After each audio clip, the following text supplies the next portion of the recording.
Hello friends, आज हम discuss करेंगे the red wheel baro by William Carlos Williams. The red wheel बैरो ये एक शॉर्ट पोएम है जिसे अमेरिकन पोइट ने लिखा है, विलियम कार्लोस विलियम्स ने।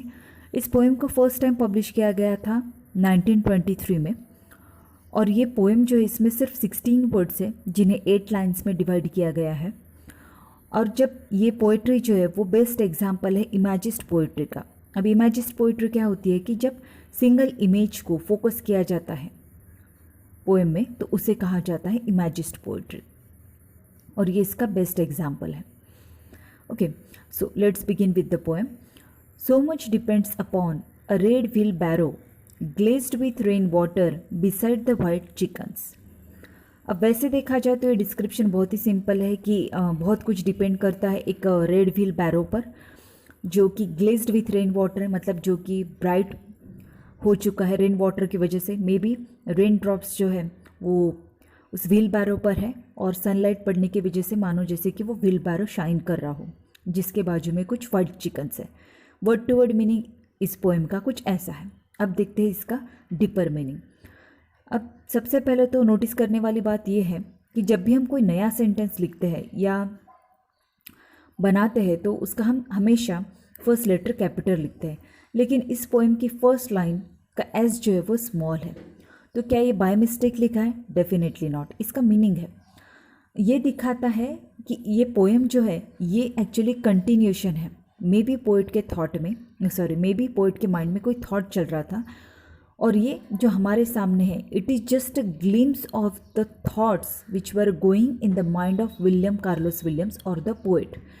तो ये कंटिन्यूशन दिखा रहा है किसी थॉट का। अब वो थॉट कौन सा हो सकता है या पोइट के दिमाग में क्या चल रहा था जिसका ये कंटिन्यूशन है, ये फाइंड आउट करने की हम कोशिश करेंगे। सो ये ध्यान में रखने वाली बात है कि एस जो है ये दिखा रहा है continuation of the thought, that's why it's written in small letter. So much depends upon, बहुत कुछ डिपेंड करता है। A red wheel barrow, red wheel barrow पर बहुत कुछ डिपेंड करता है। व्हील बैरो एक्चुअली एक वर्ड है, लेकिन यहाँ पर इसे स्प्लिट करके लिखा गया है। इसके दो कारण हो सकते हैं।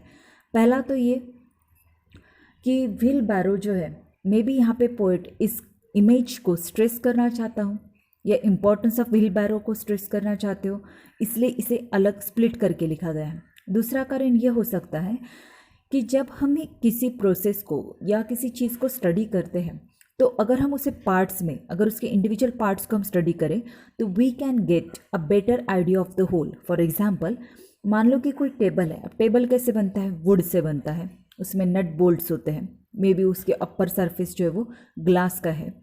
तो अगर हमें ये टेबल को स्टडी करना है तो हमें वुड अलग से स्टडी करना पड़ेगा, ग्लास अलग से स्टडी करना पड़ेगा, nuts and bolts we have to study differently. So ऐसा अगर हम इंडिविजुअल पार्ट स्टडी करेंगे तो will get the better idea of the whole table.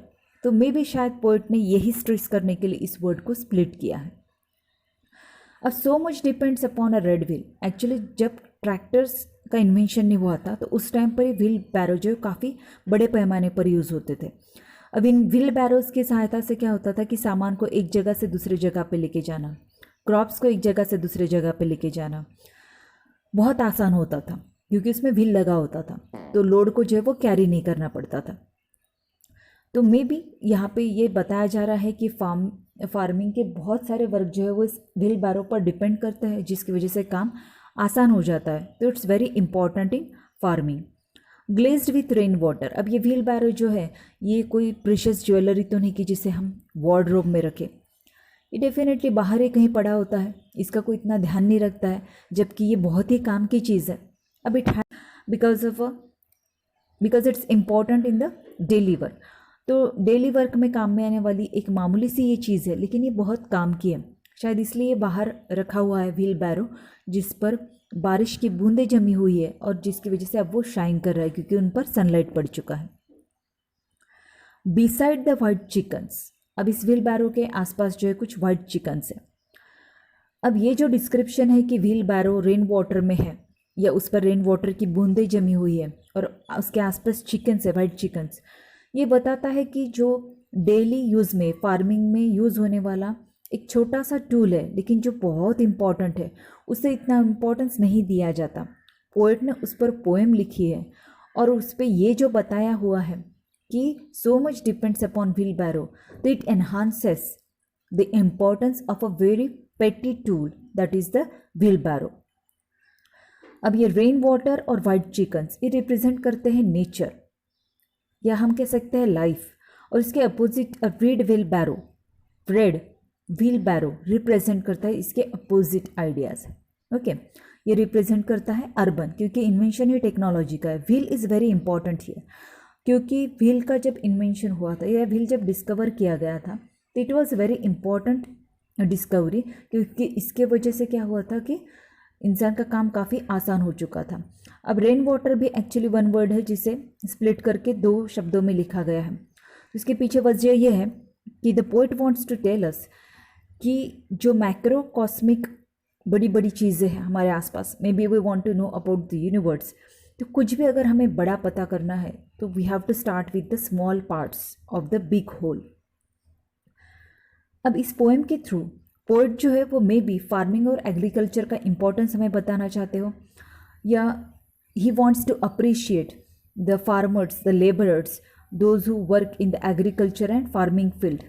और ऐसी हर एक चीज़ को वो रिप्रेजेंट करता है द व्हील बैरो, कि जो काफ़ी छोटा लगता है, ये जिसे हम इतना इंपॉर्टेंस नहीं देते हैं एवरीडे लाइफ में, but it needs to be appreciated, उसे अटेंशन की ज़रूरत होती है, और इसलिए ये पोएम जो है वो काफ़ी इम्पॉर्टेंट है। अब इसमें कोई सिंबल नहीं है क्योंकि इमेजिस्ट पोइट्री है।